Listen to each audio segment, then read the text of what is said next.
얼마 전에 이스라엘과 팔레스틴이라는 그 나라가 전쟁을 하였었는데 여러분 혹시 알고 계셨는지 모르겠습니다. 그 전쟁으로 말미암아서 여러 사람들의 인명피해가 나게 되었습니다. 서로가 자기들 땅이라고 그렇게 계속해서 싸우는 것을 볼 수가 있습니다. 사실 역사적으로 따지고 보면요, 거슬러 올라가게 되면 그 땅은 팔레스틴 사람들의 땅이었습니다. 근데 이스라엘 백성들이 그 이집트 땅에서 종살이하고 있을 때에 하나님께서 그들에게 약속하신 것이 뭐냐면 너희들이 가나안 땅에 들어가서 차지하게 될 거다라고 그렇게 약속을 해 주셨거든요. 그리고 더 거슬러 올라가게 되면 아브라함과 이삭과 야곱이 그 가나안 땅에서 객이되어서 살아가고 있을 때에 하나님께서 그들에게 나타나셔서 너와 내 후손들에게 내가 이 땅을 주겠다라는 그런 약속을 하여 주셨던 것입니다. 창세기 15장에 보면은 하나님께서 아브라함에게 나타나셔서 그의 자손들이 이방 땅에 들어가서 객이 되어서 400년 동안 괴롭힘을 당하게 된다. 그러다가 이제 그때가 지나면 다시금 이곳으로 돌아와서 그곳에서 들어가서 차지하게 될 것이다 라고 하신 것이었습니다. 그러니까 결국은 하나님께서 이스라엘 백성들에게 그 땅을 들어가서 차지할 수 있도록 허락해 주셨다는 것을 알게 되는 것이죠. 자, 그런데 오늘 말씀에 보면 하나님은 아브라함에게 약속하셨던 그 400년 기한이 이제 끝난 다음에 이제 그 하나님께서 말씀하신 것이 그대로 이루어지고 있는 그런 장면이 나오게 됩니다. 이스라엘 백성들이 40년 동안에 광야에서 헤매면서 다닐 때에 그야말로 가나안 땅은 멀게만 느껴졌을 것입니다. 그런데 드디어 요단강을 건너게 되었고 가나안 땅에 들어가서 첫 번째 땅이 바로 길갈이라는 곳이었습니다. 자, 여호수아서 4장 19절 말씀에 보시면 이렇게 되어 있죠. 첫째 달 10일에 백성이 요단에서 올라와 여리고 동쪽 경계 길갈에 진침해 라고 되어 있습니다.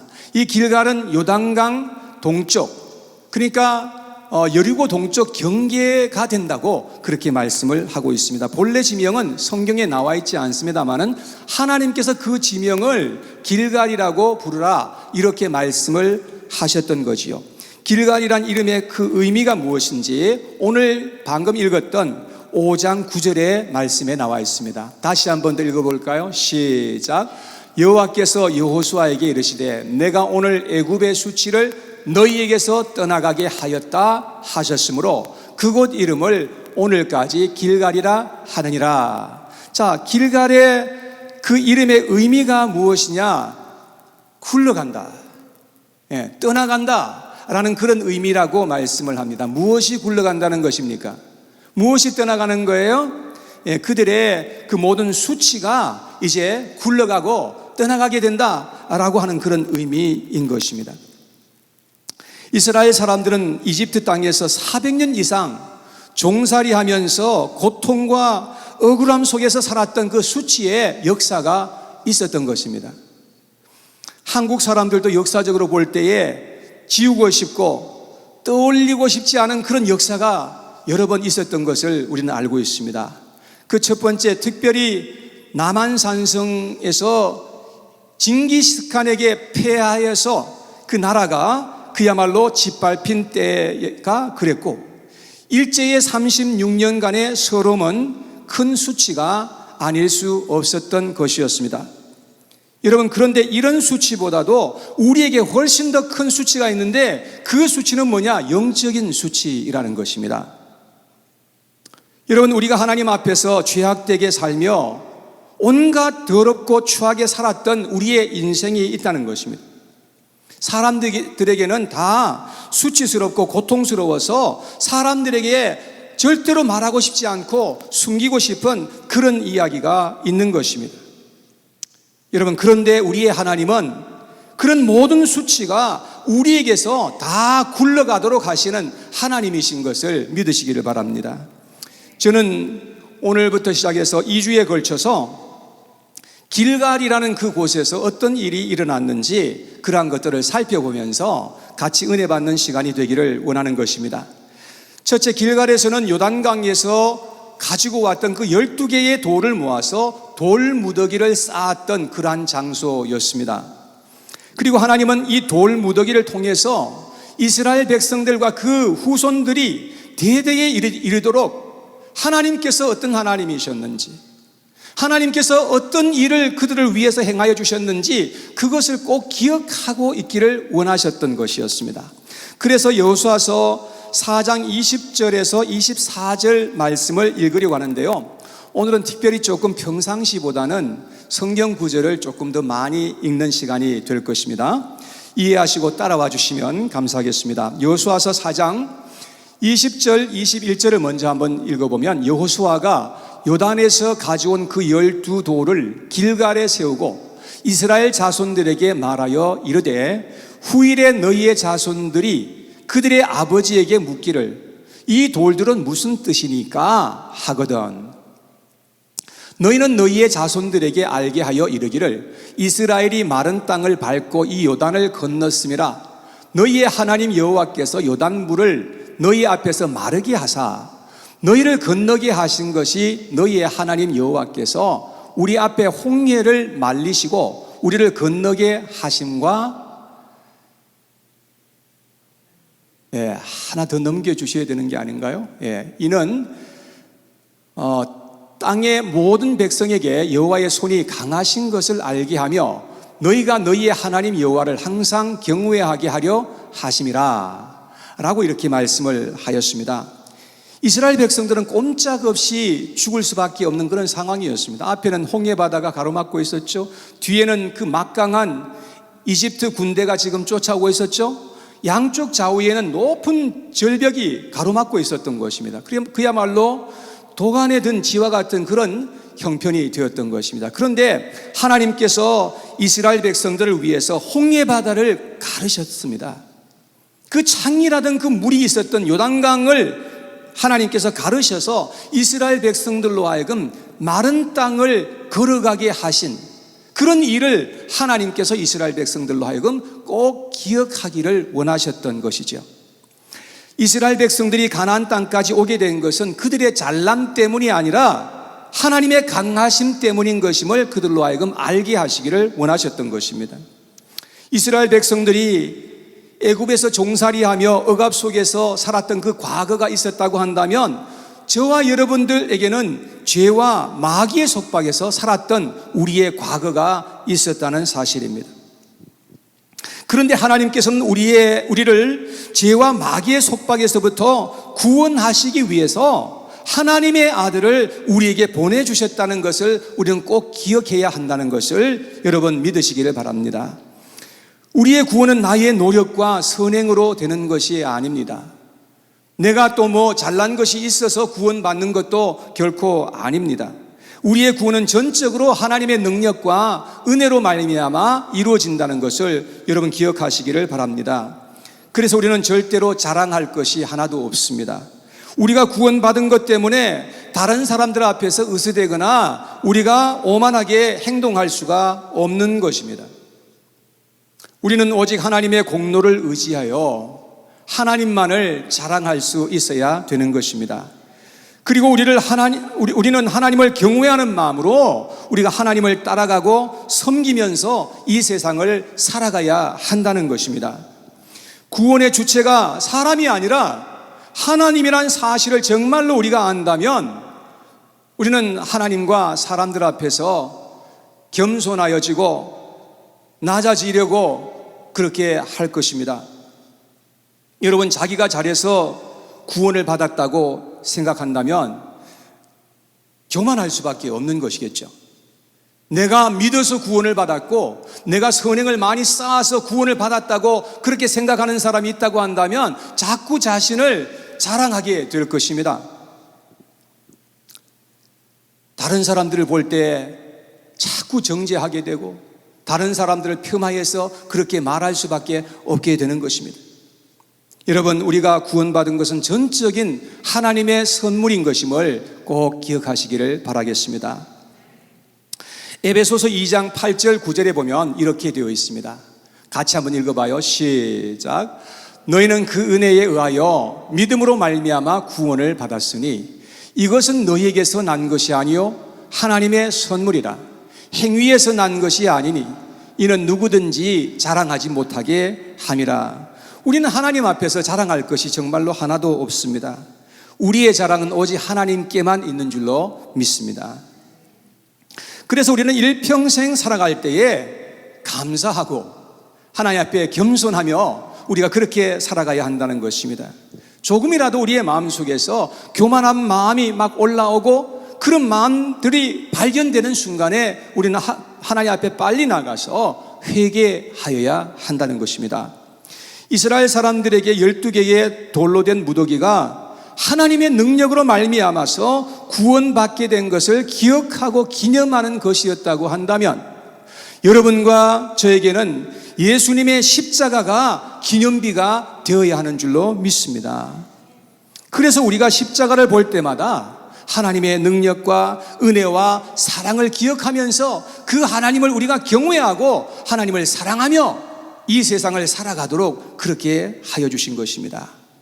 여러분, 그러한 인생을 하나님은 크게 기뻐하시고 계속하여 우리에게 크신 하나님의 은총을 나리워 주시는 우리 하나님이신 것을 믿으시기를 바랍니다. 여러분, 아멘 하실 수 있겠습니까? 자, 두 번째, 이스라엘 백성들이 길갈에서 행하였던 것은 뭐냐면 할례였습니다. 자, 여호수아서 5장 2절에서 9절까지 조금 긴 그런 내용인데요. 2절에서 3절을 먼저 한번 읽어보려고 합니다. 여기에 보니까 그때에 여호와께서 여호수아에게 이르시되 너는 부싯돌로 칼을 만들어 이스라엘 자손들에게 다시 할례를 행하라 하시매 여호수아가 부싯돌로 칼을 만들어 할례산에서 이스라엘 자손들에게 할례를 행하니라. 이집트에서 나왔던 그 1세대들은 다 할례를 받았죠. 근데 광야 생활 40년 동안에 거기에서 태어난 2세들은 할례를 받지 않았던 것이었습니다. 자, 6절에서 9절 말씀을 같이 한번 읽어보겠습니다. 이스라엘 자손들이 여호와의 음성을 청종하지 아니하므로 여호와께서 그들에게 대하여 맹세하사 그들의 조상들에게 맹세하여 우리에게 주리라고 하신 땅 곧 젖과 꿀이 흐르는 땅을 그들이 보지 못하게 하리라 하시매 애굽에서 나온 족속 곧 군사들이 다 멸절하기까지 40년 동안을 광야에서 헤매었더니 그들의 대를 잇게 하신 이 자손에게 여호수아가 할례를 행하였으니 길에서는 그들에게 할례를 행하지 못하였으므로 할례 없는 자가 되었음이었더라. 또 그 모든 백성에게 할례 행하기를 마침에 백성이 각 진중 각 처소에 머물며 낫기를 기다릴 때에 여호와께서 여호수아에게 이르시되 내가 오늘 애굽의 수치를 너희에게서 떠나가게 하였다 하셨으므로 그곳 이름을 오늘까지 길갈이라 하느니라. 여러분, 그 당시에 이스라엘 백성들이 할례를 받는 것은 대단히 위험했습니다. 왜냐하면 이스라엘 백성들은 지금 요단강을 건너서 지금 여리고 코 밑에 와 있었기 때문에 그렇습니다. 여기 지도를 한번 보시면요.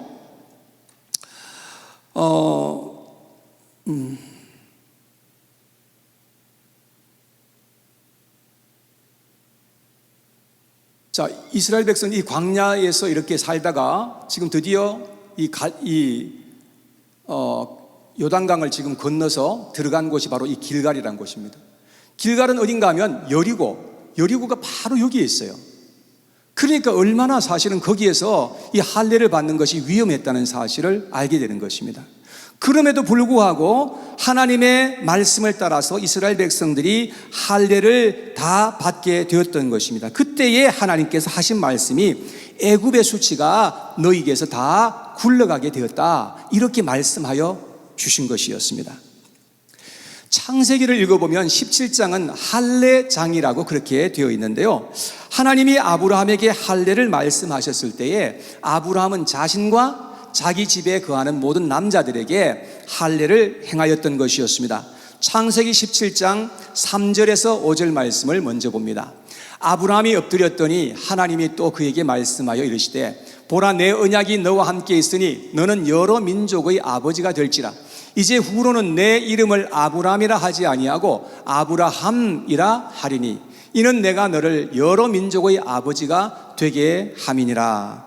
아브라함의 본래 이름은 아브람이었는데 하나님께서 아브라함이라고 그렇게 지어주셨다는 것입니다. 다른 말로 한다면 아브라함의 정체성과 신분이 완전히 바뀌어버렸다는 그런 의미가 되는 것이죠. 여러분, 얼마나 놀라운 일인지 알 수가 없죠. 6절에서 8절까지의 말씀을 봅니다. 내가 너로 심히 번성하게 하리니 내가 내게서 민족들이 나게 하며 왕들이 내게로부터 나오리라. 내가 내 언약을 너와 내 및 내 대대 후손 사이에 세워서 영원한 언약을 삼고 너와 내 후손의 하나님이 되리라. 내가 너와 내 후손에게 내가 거류하는 이 땅 곧 가나안 온 땅을 주어 영원한 기업이 되게 하고 나는 그들의 하나님이 되리라. 여러분, 하나님은 아브라함과 그 후손들에게 영원한 언약을 맺겠다 이렇게 약속을 하십니다. 그리고 하나님이 그들에게 가나안 땅을 주시고 그 가나안 땅에 들어가서 내가 너희들의 하나님이 되어줄게 라고 그렇게 말씀을 하셨습니다. 그런 다음에 이제 할례를 받아라 이렇게 말씀하셨죠. 자, 9절에서 14절까지의 말씀을 읽겠습니다. 하나님이 또 아브라함에게 이르시되 그런즉 너는 내 언약을 지키고 내 후손도 대대로 지키라. 너희 중 남자는 다 할례를 받으라. 이것이 나와 너희와 너희 후손 사이에 지킬 내 언약이니라. 너희는 포피를 베어라. 이것이 나와 너희 사이의 언약의 표정이니라. 너희의 대대로 모든 남자는 집에서 난 자나 또는 너희 자손이 아니라 이방 사람에게서 돈으로 산 자를 막론하고 난 지 8일 만에 할례를 받을 것이라. 너희 집에서 난 자든지 너희 돈으로 산 자든지 할례를 받아야 하리니 이에 내 언약이 너희 살에 있어 영원한 언약이 되려니와 할례를 받지 아니한 남자 곧 그 포피를 베지 아니한 자는 백성 중에서 끊어지리니 그가 내 언약을 배반하였음이니라. 하나님께서는 할례를 통해서 그 아브라함과 그 후손들에게 영원한 언약을 맺겠다고 그렇게 말씀을 하셨습니다. 그러니까 할례는 하나님의 백성이 된 표시인 것임을 알게 되는 것입니다. 만약에 할례를 받지 않으면 그 백성 중에서 끊어지겠다라고 말씀을 하셨습니다. 그러니까 이스라엘 백성들에게 있어서는 할례가 얼마나 중요한 것인지를 깨닫게 되는 것이지요. 그래서 사도들 시대 때에는요, 유대인들과 그리스도인들 사이에 이 할례를 받는 것 때문에 충돌이 일어났어요. 그래서 유대인들은 예수 그리스도를 믿어도 할례를 받아야 구원을 받는다 이렇게 주장을 했고요, 그리스도인들은 아니다, 육체의 할례는 더 이상 필요 없다 라고 그렇게 주장을 했던 것입니다. 여러분, 누구의 말이 맞는 것일까요? 우리는 하나님께서 할례를 주셨던 영적인 의미를 살펴볼 필요가 있는 것입니다. 성경에 보면 하나님께서 육체의 할례가 아닌 정말로 원하신 것은 우리 마음의 할례를 원하셨던 것을 알게 됩니다. 신명기 30장 6절에 하나님께서 약속하신 말씀이 있는데요, 같이 한번 읽어볼까요? 시작. 내 하나님 여호와께서 내 마음과 내 자손의 마음의 할례를 베푸사 너로 마음을 다하여 뜻을 다하여 내 하나님 여호와를 사랑하게 하사 너로 생명을 얻게 하실 것이며, 이 하나님의 본심은 뭐냐? 우리의 마음의 할례를 받게 하시는 것입니다. 그래서 우리가 정말로 마음을 다하고 힘을 다해서 하나님을 사랑하며 이 세상을 살아가도록 그렇게 말씀하신 것이었죠. 하나님은 그래서 예수 그리스도의 십자가의 언약을 통해서 우리의 마음의 할례를 받도록 그렇게 하신 것임을 우리가 알게 됩니다. 예수 그리스도께서 나를 죄에서 건져주시고 사탄의 결박에서 구원하시기 위해서 그 십자가를 지셨다는 것을 내 마음에 믿을 때에 성령께서 우리의 마음에 들어오셔서 행하시는 일이 바로 할례이라는 것입니다.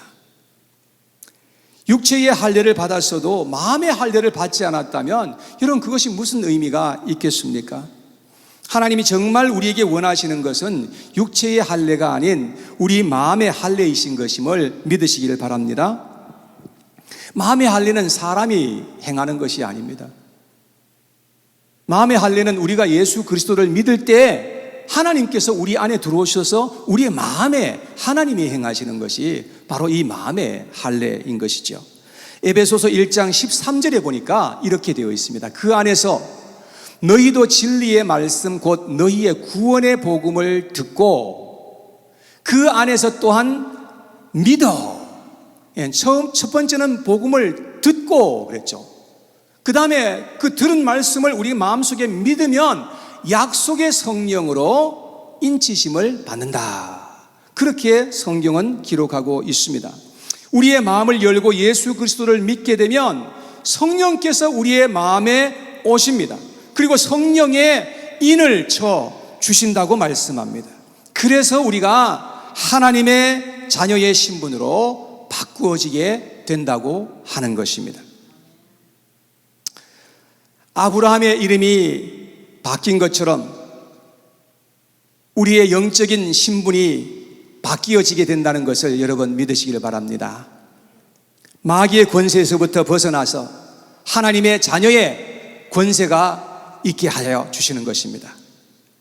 이렇게 해서 하나님과 우리 사이에 영원한 언약이 맺어지게 된다는 것을 이렇게 말씀을 하고 있는 것입니다.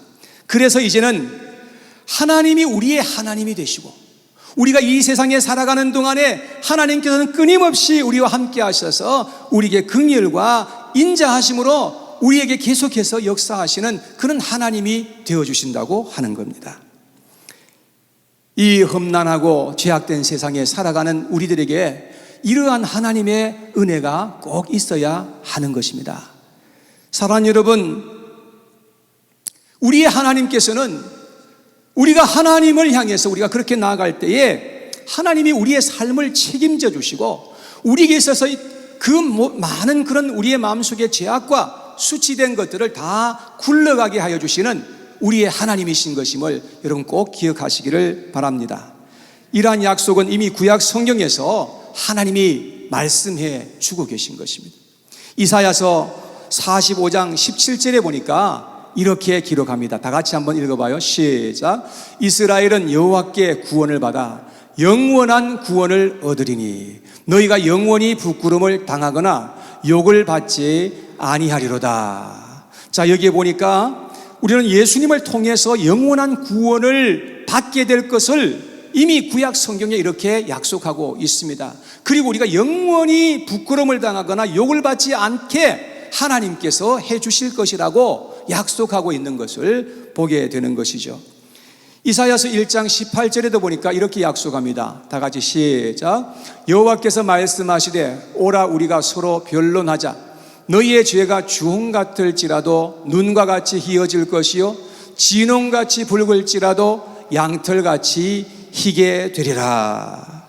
여러분, 우리는 과거에 많고 많은 수치와 부끄러운 일들을 가지고 살아가는 것입니다. 우리에게는 주홍 같고 진홍 같은 그런 많은 죄악들이 우리에게 쌓여 있는 것입니다. 그리고 수많은 불법을 우리는 행하면서 이 세상을 살아왔던 과거가 있는 것입니다. 그런데 우리가 주님 앞에 나와서 예수님을 믿고 우리가 정말로 회개할 때에 하나님께서는 우리의 모든 그 수치와 모든 부끄러움이 굴러가게 하겠다고 그렇게 약속해 주고 계시는 것입니다. 사랑하는 여러분, 이러한 놀라운 하나님의 말씀을 꼭 믿으시기를 바라겠습니다. 사람들은 자신의 죄와 불의를 인정하며 살든지 인정하지 않고 살든지 둘 중에 하나인 것입니다. 자신의 죄를 인정하게 되면 부끄러워하고 수치심 가운데 세상을 살아가겠죠. 사람들이 정신적으로 혼란하고 고통을 당하는 이유는 마음의 수치심 때문이라고 합니다. 그래서 어떤 사람들은 자신의 죄와 불의를 인정하지 않으려고 합니다. 왜냐하면 자신의 죄를 인정하고 받아들이게 되면 죄책감에 빠지게 되고 고통을 당하게 될 것이기 때문에 그렇습니다.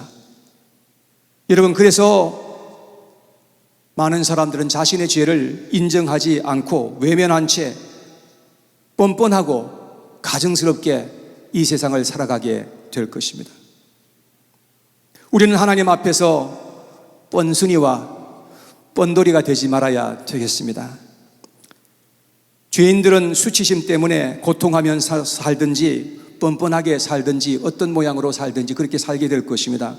그러나 우리가 어떻게 살든지 사람들은 과거의 잘못된 행위와 상처들이 알게 모르게 그들의 양심을 끊임없이 괴롭히게 될 것입니다. 그런데 사탄 마귀는 거기에다가 계속해서 부채질을 하면서 계속해서 공격할 것입니다. 그러니 사람들은 정신분열과 창난을 일으키기도 하고요, 정신 이상이 오고 정신적인 고통으로 삶이 황폐하여지는 그런 수많은 사람들이 있는 것을 보게 되는 것입니다. 그래서 너무나 많은 사람들이 항우울증에 먹는 그런 약을 먹고 또 수면제가 없이는 밤에 잠을 잘 수 없는 그러한 사람들도 얼마나 많이 있는지 알 수가 없습니다. 죄와 수치심은 우리의 영혼을 병들게 하고 우리를 불행하게 만들고 마지막에는 우리를 망하게 만든다는 것을 성경은 기록하고 있습니다. 그래서 예수님이 이 땅에 오셔서 우리의 모든 죄와 연약함과 모든 수치를 다 주님이 홀로 짊어지시고 예수님께서 그렇게 수치를 당하시며 피 흘려 십자가에서 죽어주셨다는 사실인 것입니다. 우리는 이 사실을 마음에 받아들이고 믿을 수 있어야 한다는 것입니다. 그럴 때 성령께서 우리의 마음에 친히 오셔서 우리를 고쳐주시고 우리를 치유하기 시작하여 주시는 것입니다. 그리고 우리의 영혼에 정죄가 떠나가게 하시고요, 우리의 마음에 자유를 맛볼 수 있는 그런 놀라운 은혜를 하나님께서 허락하여 주시는 것입니다. 할렐루야. 여러분 믿으십니까? 한번 찬양 하나 하고 싶은데 한번 찬양 띄워주시겠어요? 죄에서 자유를 얻게 함은 보혈의 능력, 주의 보혈, 시험을 이기는 승리되니 참 놀라운 능력이로다. 주의 보혈 능력이 또다. 주의 피 믿으오. 주의 보혈 그 어린 양의 매우 귀중한 피로다. 아멘. 여러분, 이 세상을 살아가는 동안에 여러분 꼭 길갈의 의미를 기억하면서 살아갈 수 있기를 바랍니다. 이스라엘 사람들에게 길갈이 있다고 한다면 우리에게는 십자가가 세워졌던 갈보리 산이 있는 것입니다. 하나님은 예수님의 십자가를 통해서 우리의 모든 수치가 굴러가게 하셨다는 사실을 여러분 꼭 믿고 살아가시기를 바랍니다. 그러므로 예수님의 십자가를 믿고 우리는 감사하고 그 십자가를 사랑하고 자랑하며 이 세상을 살아가게 되는 것입니다. 십자가는 하나님의 지혜이며 하나님의 구원의 능력인 것입니다. 여러분, 이 세상을 살아갈 때에 우리가 승리할 수 있는 유일한 것은 바로 예수님의 십자가입니다. 그 십자가를 통해서 승리하며 살아가시는 저와 우리 반석교회 모든 성도님들이 되시기를 바라겠습니다. 결코 우리의 가진 것과 우리의 힘으로 승리할 수 있는 세상이 아닙니다.